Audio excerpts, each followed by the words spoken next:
De retour à l'émission. Cette année, Montréal accueille la 6e édition de Recreate, un grand colloque international chapeauté par une association basée en Autriche qui s'appelle Media Art Histories. Et c'est une édition qui est présentée par l'organisme montréalais Hexagram.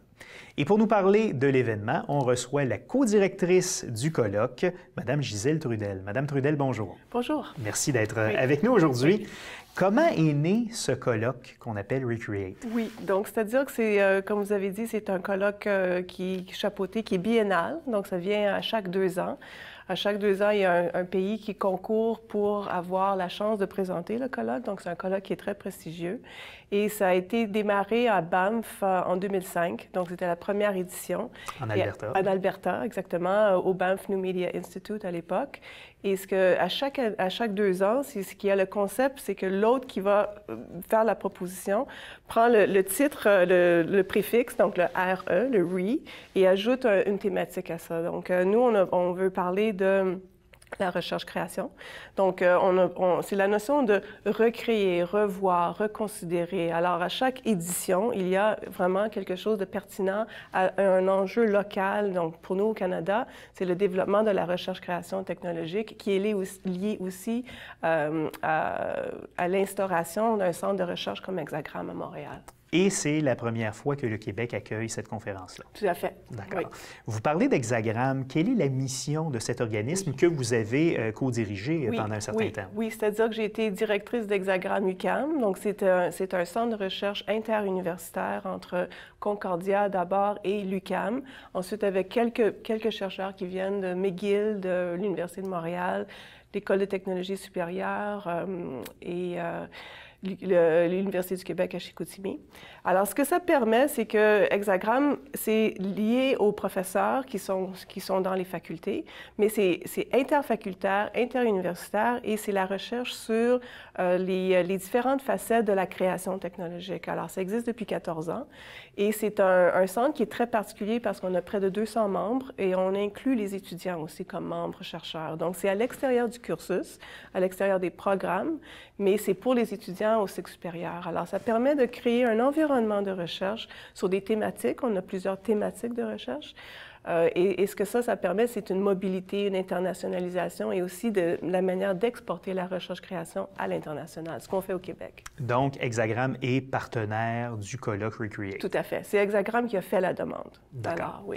Et quelles sont les thématiques, on parlait de thématiques tantôt, quelles sont les thématiques qui sont abordées durant le congrès qui a lieu à Montréal? Il y a beaucoup de thématiques, mais on pourrait dire qu'il y a 3 grandes thématiques, donc ce qu'on appelle la théorie, les méthodes et les pratiques en recherche-création. Donc ça, c'est les 3 grands thèmes. Mais puisque c'est dans le cadre du colloque Media Art History, c'est qu'il y a toujours un aspect historique.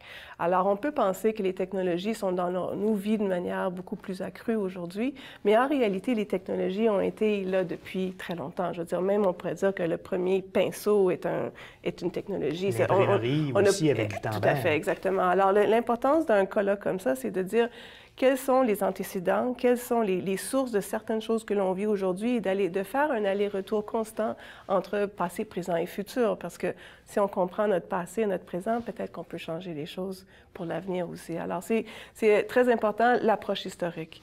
Donc, on peut regarder la notion de la création artistique dans les musées, par exemple. On a une personne qui va venir parler, Christine Vanache de Paris, qui est la conservatrice en chef de Pompidou depuis près de 35 ans. Maintenant, donc, elle est un musée d'art moderne. D'art moderne à Paris, exactement.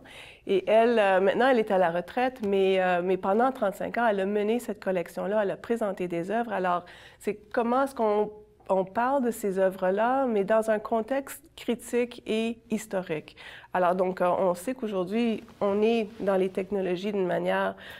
c'est omniprésent, mais on a besoin de se pencher sur cette mémoire collective-là et comment est-ce qu'on peut continuer à vivre faire l'expérience d'œuvres dont les technologies peuvent être même désuètes et obsolètes aujourd'hui. Alors, c'est très important là, de toujours se pencher sur ces éléments-là. Vous avez mentionné que c'est un événement qui s'attarde à la recherche-création. Oui. Qu'est-ce que c'est exactement la recherche-création? Oui, c'est une très, très bonne question, puis c'est une question qui n'a pas qu'une seule réponse. C'est-à-dire qu'au Québec, à la fin des années 90, il y avait beaucoup d'artistes qui commençaient à être embauchés dans les universités. Les universités ont des cadres assez rigides de reconnaissance de l'avancement des savoirs, comment est-ce qu'on donne différentes diplomations. Alors, la recherche-création est venue bousculer ça un peu parce que les pratiques des artistes ne se font pas de la même façon qu'une recherche scientifique ou une recherche en sciences humaines.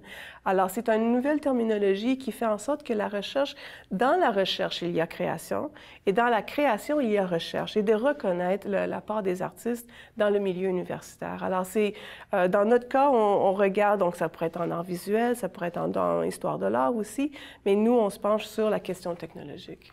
D'accord.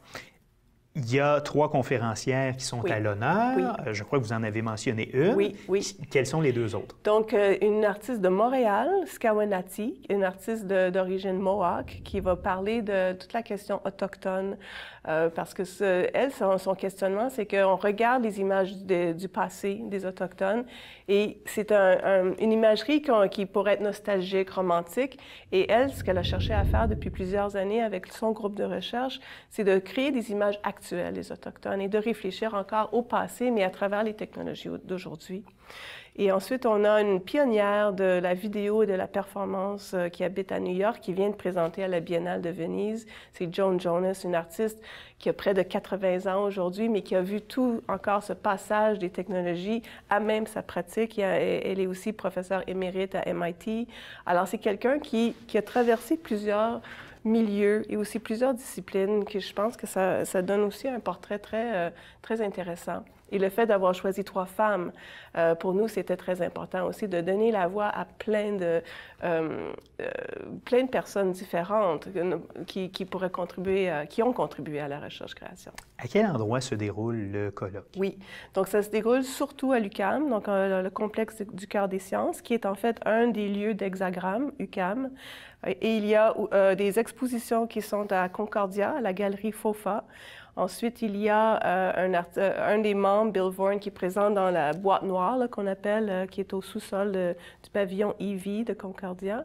Et la conférence de Joan Jonas se passe dans l'édifice Hall de Concordia. Alors, Concordia et UQAM sont très près. Évidemment, c'est conjoint, la fondation est conjointe, mais on a privilégié le lieu du colloque comme étant à l'UQAM parce que c'était d'abord un lieu formidable, le Cœur des sciences, et aussi la possibilité de réunir les gens en un seul lieu et de créer un momentum. Donc, le Cœur des sciences, qui est tout le nouveau complexe de pavillons qui a été construit il y a peut-être une dizaine d'années. Oui, 2005, oui. Donc, voilà, oui. Tout près du métro Place des Arts. Exactement. Si les gens veulent en savoir plus, est-ce que vous avez un site Internet? Tout à fait, oui. Quelle est l'adresse? Il y a plusieurs adresses, mais je pense que le plus simple, c'est d'aller sur hexagramme.ca, donc hexagram.ca. Et à ce moment-là, il y a plusieurs bannières qui permettent d'aller voir autant le colloque. Et on a développé un blog aussi où il y a des étudiants qui écrivent à chaque jour ce qui se passe dans la journée. D'accord. Oui. Alors, Gisèle Trudel, merci d'avoir été avec nous et bon succès donc pour votre colloque Recreate. Merci beaucoup. Merci. Le Grand Montréal est la région métropolitaine qui compte le plus d'étudiants universitaires par habitant en Amérique du Nord. Elle se classe même devant Boston. En 2011, il y avait plus de 170 000 personnes inscrites dans les 11 établissements d'enseignement universitaire de la métropole. En rajoutant le nombre d'étudiants inscrits dans les programmes de niveau collégial et secondaire professionnel, ce chiffre atteint près de 350 000 étudiants. Le Grand Montréal attire 15 000 étudiants étrangers, le plus grand nombre d'étudiants étrangers universitaires au Canada.